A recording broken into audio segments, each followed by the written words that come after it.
Secara hukum syar'i, tasbih itu boleh atau tidak dipakai untuk berzikir? Tidak boleh. Beda hukumnya.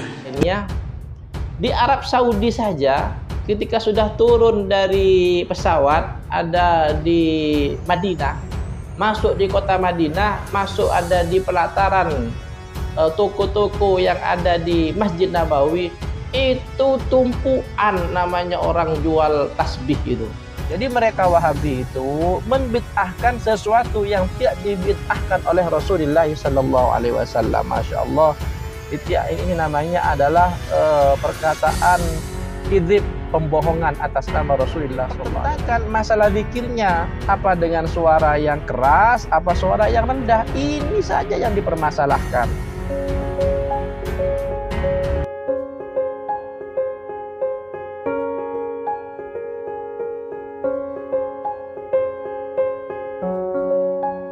Assalamualaikum warahmatullahi ta'ala wabarakatuh. Para pemirsa yang dirahmati oleh Allah Subhanahu wa ta'ala, alhamdulillah berjumpa kembali dengan kami dalam media dakwah sosial dan pendidikan, pastinya Bintang Rahmat TV.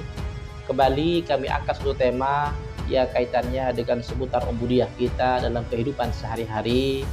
Baik, insyaallah sebentar lagi kita akan menghadapi bulan Ramadan, maka perintah yang diperintahkan oleh agama yakni memperbanyak tambahan amal ibadah, karena di bulan Ramadan kullu amalin, setiap amal tudha'ifu, akan dilipat gandakan di hadapan Allah Subhanahu wa taala. Kaitannya dengan amal ibadah yang kita kerjakan yakni berzikir kepada Allah Subhanahu wa taala, berzikir dengan beberapa kalimat-kalimat tauhid, kalimat-kalimat yang telah diajarkan oleh baginda Rasulullah sallallahu alaihi wasallam. Namun kaitannya dengan berzikir, semua ulama itu bersepakat bahwasanya zikir adalah sesuatu yang diperintahkan oleh agama. Bahkan dalam Al-Quran, ala bidzikrillahi tatmainnul qulub, hanya dengan berzikir maka hati kita akan menjadi tenang. Hanya dengan mengingat Allah maka hati kita akan menjadi tenang, akan menjadi sejuk, akan menjadi damai pastinya.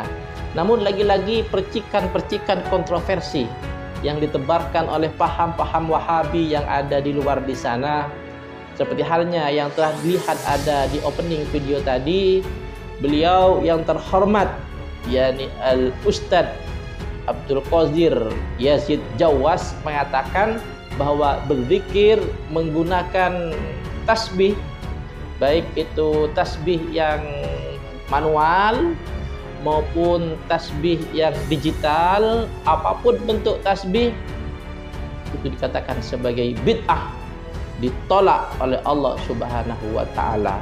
Kullu bid'atin dhalalah, setiap bid'ah adalah hukumnya sesat. Begitu bahasanya Ustadz Jawas itu. Namun kaitannya dengan tasbih, semua apa-apa yang wacanakan oleh Wahabi memang sangat di luar logika.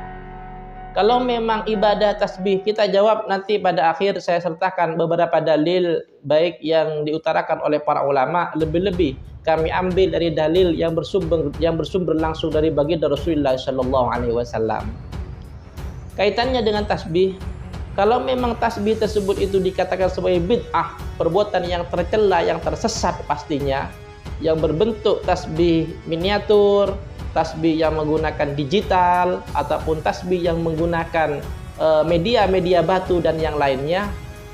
Di Arab Saudi saja, ketika sudah turun dari pesawat, ada di Madinah, masuk di kota Madinah, masuk ada di pelataran toko-toko yang ada di Masjid Nabawi, itu tumpuan namanya orang jual tasbih itu.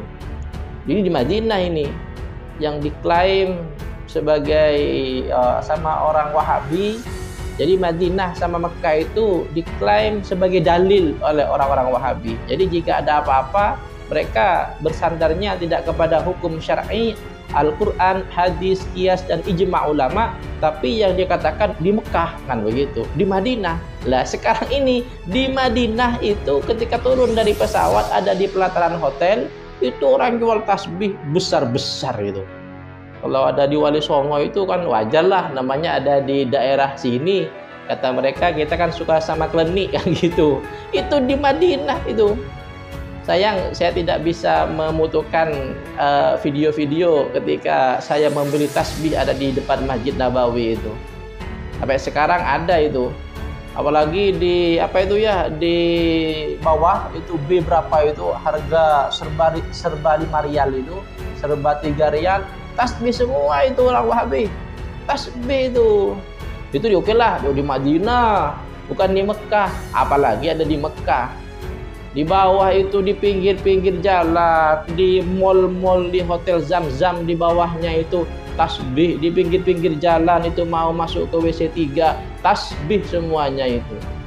Jadi kalau memang ajaran tasbih tersebut dikatakan sebagai bid'ah, zikir dengan tasbih merupakan bid'ah maksud saya, tersesat, berarti orang Madinah, pedagang-pedagang Madinah memakan barang dari barang yang tersesat, kan begitu bahasanya. Memfasilitasi seseorang untuk berbuat kedzaliman atau kesesatan versi orang Wahabi, justru ini di luar nalar yang sangat bertolak belakang dengan keadaan yang seadanya. Sejatinya ini hanyalah jawaban secara logika yang ditemukan oleh orang awam bahwa ajaran dari Wahabi tidak relevan dengan keadaan yang sekarang karena salah dan kaku memaknai apa-apa yang dikandung, yang tersirat, baik yang tersurat dalam firman-Nya Allah, Al-Quran yang mulia, dan hadis Rasulullah yang sangat agung. Baik, para pemirsa yang rahmati Allah Subhanahu wa Ta'ala, habis ini kami sertakan beberapa dalil kaitannya dengan wirid yang umum dilaksanakan oleh warga Nahdiyin pastinya sebagai berikut. Al-Ahzab ayat 4. A'udzu billahi minasyaitonir rajim. Ya ayyuhalladzina amanu dzkurullaha dzikran katsira. Wahai orang-orang yang beriman, udzkurullah, ingatlah siapa kalian Allah kepada Allah, dzikran katsiran, dengan mengingat yang banyak. Ini tentu ini sebagai landasan bahwa kita diperintahkan untuk berzikir, mengingat Allah dengan mengingat yang banyak. Nah, yang kedua ada juga di dalam Al-Quran, alladzina yadhkurunallaha qiyaman wa qu'udan wa 'ala junubihim wa yatafakkaruna fi khalqis samawati wal ard rabbana ma khalaqta hadza batila subhanaka faqina adzabannar. Alladzina, orang-orang yadhkurunallaha yang mengingat Allah, berzikir maksudnya, qiyaman wa qu'udan, baik dalam keadaan berdiri, wa qu'udan, dan duduk, wa 'ala junubihim, dan terlentang tidur, wa yatafakkaruna fi khalqis samawati wal ard, dan berfikir siapa mereka semuanya dalam penciptaan beberapa langit, wal ard, dan bumi. Rabbana, wahai Tuhanku, ma khalaqta hadza batila, engkau tidak menciptakan ini semua batila, dalam keadaan sia-sia. Subhanaka, maha suci engkau Allah, fakina adzabannar, maka jauhilah kepada kami azab api neraka. Jelas ayat ini juga menerangkan tentang zikir. Insyaallah ini yang mengingkari masalah zikir ini dipastikan orang yang sudah mengingkari Al-Quran, wal iyadu billah. Nah, kaitannya dengan hadis Rasulullah, bahwasanya dari Abu Hurairah radhiyallahu an bahwa Rasul bersabda, man sabbaha fi duburi kulli salatin salasa wa salasina wa hamadallah salasa wa salasina wa kabbarallah salasa wa salasina fatilka tis'atu wa tis'un. Artinya, barang siapa yang bertasbih, sabbahallah, mensucikan Allah, bertasbih, fi duburi kulli salatin, setelah selesai salat, salasa wa salasina, 33 kali, subhanallah subhanallah subhanallah subhanallah subhanallah, wa hamadallaha salasa wa salasina, dan juga membaca alhamdulillah 33 kali, wa kabbarallah salasina wa salasa wa salasina, dan Allahu akbar 33 kali. Kemudian fatilka tis'atu wa tis'una, semuanya 99. Wa qala tamamal mi'ata la ilaha illallah wahdahu la syarika, disempurnakan dengan kalimat la ilaha illallah menjadi 100. Wa huwa ala kulli syai'in qadir, apa? Ghufirat khotoyahu, maka diampuni dosa-dosanya. Wa in kanat, meskipun ada apa dosa, mithla zabadil bahri, adalah seumpama buih di lautan. Ini adalah amalia yang dilaksanakan oleh Jami'ah Nahdlatul Ulama setiap kali sholat. Namun dari zikir ini oleh para ulama dibumbuhi dengan kalimat-kalimat yang ditambah. Astaghfirullahaladzim alladzi la ilaha illa huwal qayyum wa atubu ilaih, 3 kali. La ilaha illallah wahdahu la syarika lah, lahul mulku wal hamdu wa huwa ala kulli syai'in qadir ila akhirih. Kemudian subhanallah subhanallah ila akhirih. Nah, yang menjadi perbedaan ini di kalangan mereka Wahabiyin kadang-kadang tidak mau dengan zikir setelah sholat. Yang dipertentangkan masalah zikirnya, apa dengan suara yang keras, apa suara yang rendah. Ini saja yang dipermasalahkan. Kalau kami dari warga Nahdliyin, silahkan mau keras silahkan, mau pelan silahkan, toh semuanya itu sudah ada dalilnya. Keras monggo, keras juga monggo, pelan monggo. Yang jadi permasalahan mereka membid'ahkan, mensyirikkan, menyesatkan. Ini yang jadi percikan-percikan masalah. Mereka mengeluarkan dalil, ketika kami juga berargumen, mereka tidak mau dengan dalil kami. Ini tentang kaitannya dengan sholat, zikir ba'da sholat. Nah, kembali kepada materi masalah tasbih tadi, memang Rasulullah SAW dari Abdullah bin Umar, ra'aitun nabiyya yaqidu tasbihah biyaminihi. Jadi kanjeng Nabi itu saya, kata Abdullah bin Umar, melihat Nabi yaqidu, bertasbih dengan jari-jari tangan, at-tasbiha biyaminihi. Rasulullah itu ra'aitun nabiyya yaqidu tasbihah, dengan jari tangan dengan tangan kanannya. Ini seperti gambar yang ada di layar kaca ini yang dicontohkan oleh Rasulullah SAW. Oke, warga Nahdliyin semuanya bisa menggunakan ini. Saya sendiri kalau waktu keluar kemana berzikir menggunakan apa istilahnya, seperti ini. Subhanallah, subhanallah, subhanallah, subhanallah, subhanallah, subhanallah, subhanallah, subhanallah, subhanallah, subhanallah, sampai hitungannya 33 kali. Luas 33 kali. Nah, ada lagi hadis yang lain, mereka tidak mau dengan hadis ini. Jadi mau mengambil itu dan menyalahkan kepada hadis yang lain. Ta'udzubillahi min dzalik. Kaitannya dengan tasbih yang menggunakan batu, kerikil, menggunakan tasbih yang digital bahasa sekarang itu. Mereka tidak mau. Tadi kata Ustadz Jawas tadi, bid'ah ditolak, sesat. Wa kullu bid'atin dhalalah wa kullu dhalalatin yadkhulun, masuk neraka kata mereka. Kita dinerakakan, waliyadzubillah. Akan tetapi perintah menghitung dengan jari tidak berarti melarang orang menghitung zikir dengan cara lain. At-Tirmidzi, Al-Hakim, At-Tabrani. Loh, ini pendekar-pendekar hadis semuanya ini.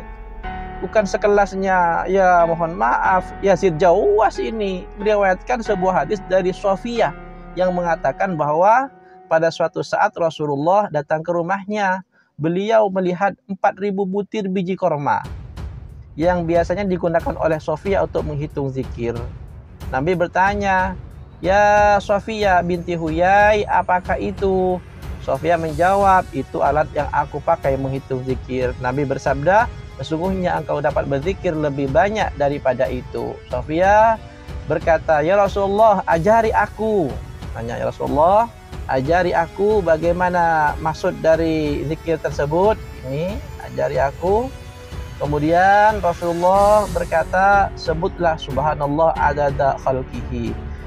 Abu Dawud dan Tirmidzi meriwayatkan sebuah hadis yang dinilai sebagai hadis yang hasan.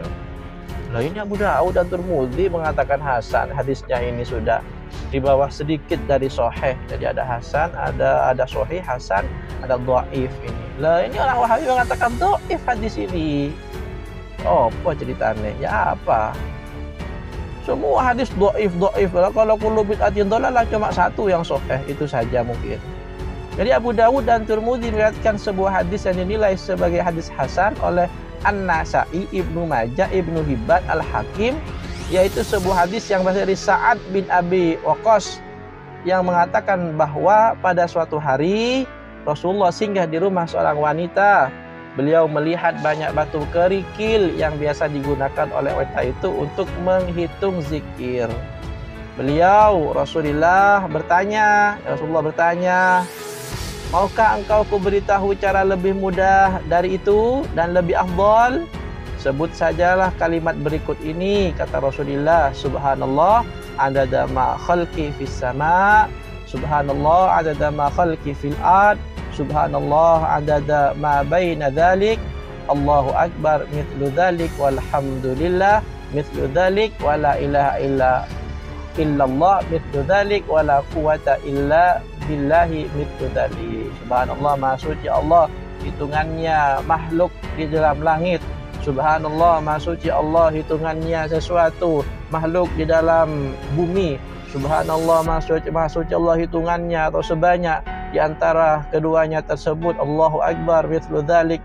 Masya Allah ila akhirih. Ini hadis yang dikatakan hadis hasan. Intinya apa? Dari pertanyaan dua ini, ada biji kurma, ada kerikil. Dari tersebut dikiaskan dengan batu-batu yang dibuat saat ini, dengan pernak-pernik dari plastik ataupun dari tasbih, itu dikiaskan dengan hadis tersebut. Toh Rasulullah tidak pernah melarang, janganlah kalian menggunakan tasbih dari dari plastik atau dari biji-bijian atau dari tulang atau dari, tidak ada hal yang seperti itu, tidak ada. Jadi mereka Wahabi itu membid'ahkan sesuatu yang tidak dibid'ahkan oleh Rasulullah SAW. Masya Allah, ini namanya adalah perkataan kizib, pembohongan atas nama Rasulullah SAW. Terima kasih. Itu saja yang dapat saya sampaikan. Syukran wa dumtum. Mudah-mudahan kita terus beramaliyah dengan amalia yang telah diajarkan oleh guru-guru kita tentunya. Wallahul muwaffiq ila aqwamit thoriq. Assalamualaikum warahmatullahi taala wabarakatuh.